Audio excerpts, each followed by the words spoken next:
going to talk about the 3 stages of childhood, and why I feel this is so important is that then when you see the whole process of development, because remember, as I said before, you can't skip a stage. Somewhere you're going to either have to compensate, and we don't want to develop all these compensatory skills. We can do that, but we still have to address the issues, right? So, we're going to see how these different stages build on each other, and what happens when we shorten one, we pull the one that should be here, qualities that should be here in the children get pulled down into this period and into early childhood. This is early childhood, okay? All right? These are the elementary grades, and this is adolescence. Everything builds on the next. So, let's look at the primary approach to life. You know, with a little baby, it's all about eating, sleeping, right? Touch, and so on, and then observing and mothering, which can also be from the fathering. So the primary approach to life is through the will. Doing. And we'll talk more about this tomorrow in depth too, about this period, because it's very important. Okay, what do we see? Everything that, and the whole early childhood program is based on doing, right? Doing with real intention and with love for what we're doing and for the materials that we're using, what we're doing, all the materials we use and everything, okay? So, here it's in the willing. Here it comes into the feeling life. This is why we work with the arts, right? Color comes into it in a different way. In early childhood, the painting, we use one color or 2 colors. Usually no more than that. But we have a little story that goes with it, yeah? It might be connected to the season or nature, whatever. Then in the early grades, we work with color. Paintings don't go into form. They come into form more in, I think, in 3rd grade, right? So when we see teachers work really hard to bring form into the paintings, this is not appropriate in 1st and 2nd grade, right? Hold on to that. If we speed up the curriculum, it causes the kids to get stressed and brings qualities of their astral body that should really kick in up here into this period. So the curriculum, we need to, there's play in it, but we really need to know there's a reason why we do this in 1st grade and we do this in 3rd grade, but we don't do the 3rd grade stuff when they're 7, right?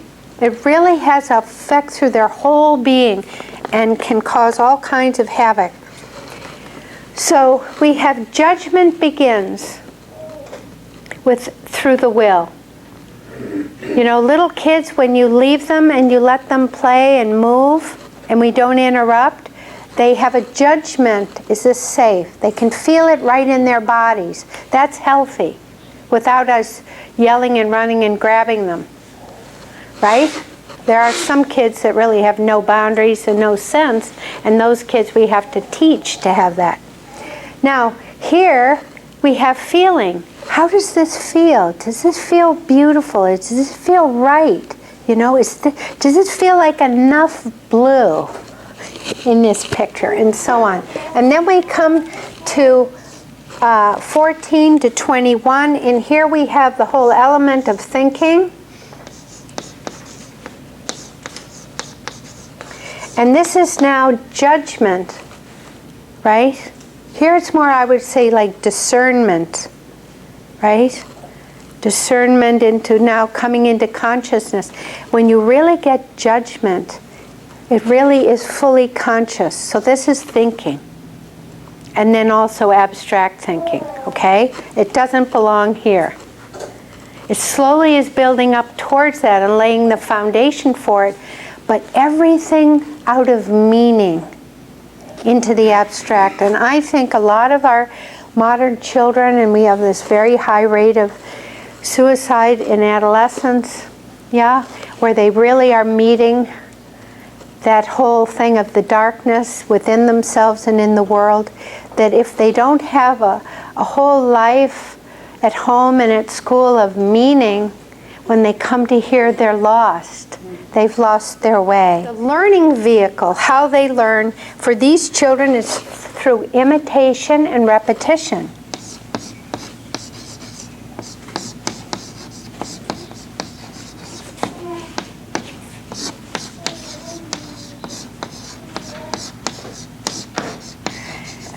Or instead of repetition, you could say practice. They practice. They practice putting on their shoes and putting them where they belong. They practice tying. They practice getting dressed. They practice conversation at the snack table or at dinner. They practice. Everything's practice. So instead of repetition, you could put practice. Here we have hands-on learning, right?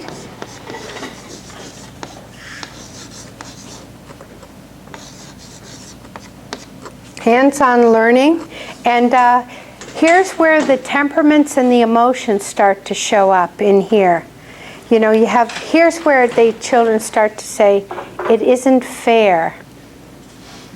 It isn't fair that James has to go to detention for being silly. We know he's okay. He'll be okay. Don't send him there. Or it isn't fair that you're working with this child. I've had children say that in public school. It's not fair that she gets to have you. I said, well, you know, the real thing about what's fair is getting what you need. Okay, here we have exploration.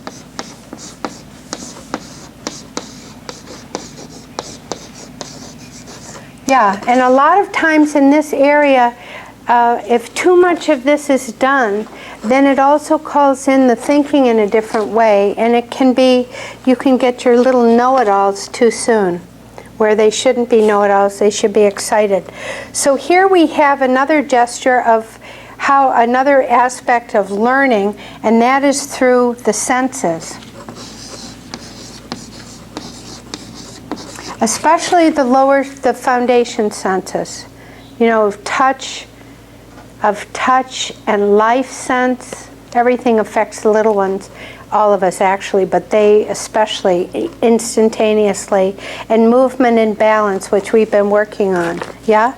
And then you bring in the early childhood the smell of the snack and the taste of the snack, and you're bringing a little bit this bridging to the outer world through the middle senses, yeah? And this lays the foundation for the next. Yeah, and this still goes on through the senses, but then connects up with actually doing the activities, especially through the arts. Okay? And here we start to develop independent judgment. So now the approach to thinking, everything is through the physical activity, practical experience. Yeah, doing is okay, and then the next, here it's through the pictorial.